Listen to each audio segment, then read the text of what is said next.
mynews.studio. Imagine this: 2,000 southern white rhinos, about 1/6 of the world's total, packed up and transported across Africa. Their future depends on the outcome of what's being called the largest rewilding operation ever attempted. Will it succeed? Or could this become the start of another conservation crisis? Today is October 29th, 2025. Let's dive in. Back in September 2023, African Park stepped up and bought Platinum Rhino. That's the world's biggest captive rhino breeding facility, located in South Africa. Why is that a big deal? That one site held about 2,000 southern white rhinos, roughly 15% of the whole species. And this was a race against time. The breeding facility was on the brink of financial collapse.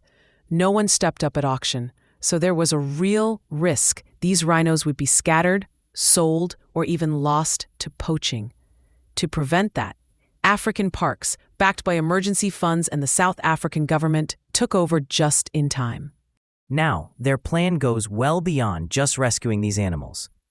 Over the next 10 years, they want to rewild all 2,000 rhinos, moving them from captivity into protected areas across Africa. Each rhino weighs over a ton, and they'll be relocated to as many as 20 different secure sites. Why spread them out like that? It all comes down to genetic diversity.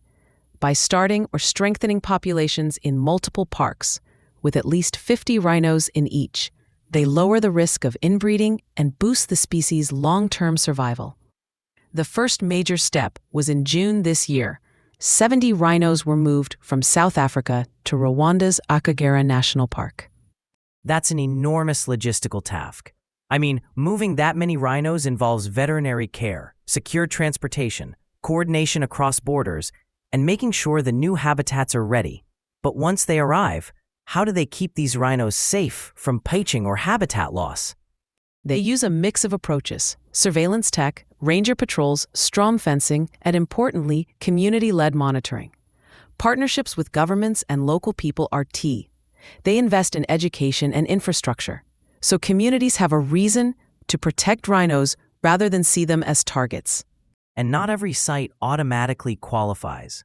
There's a careful review before any rhino moves, checking habitat quality, legal and regulatory support, infrastructure. Once the rhinos arrive, they're kept in bomas, that's fenced enclosures, for acclimatization and health checks before they're fully released. And the aim here is bigger than just keeping rhinos alive. It's about restoring their role in the ecosystem. Rhinos help cycle nutrients, store carbon in the landscape, and shape grasslands, which benefits all sorts of other plants and animals. What about the people living nearby? Does bringing in 2,000 rhinos bring real benefits for local communities, or does it risk creating new tensions? In many cases, rhinos can actually boost local economies. They attract tourists, create jobs, and can support community development. African Parks often ends up being the largest employer in these regions.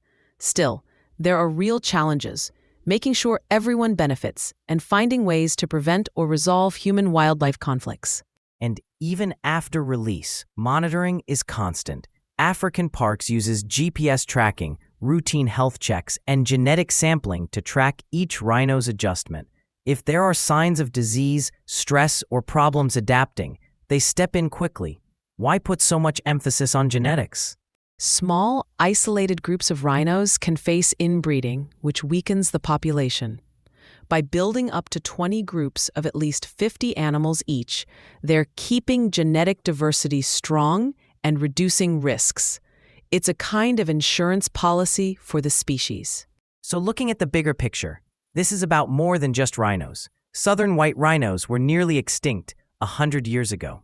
Now, this could become a blueprint for saving other species, fighting wildlife trafficking, and restoring entire ecosystems.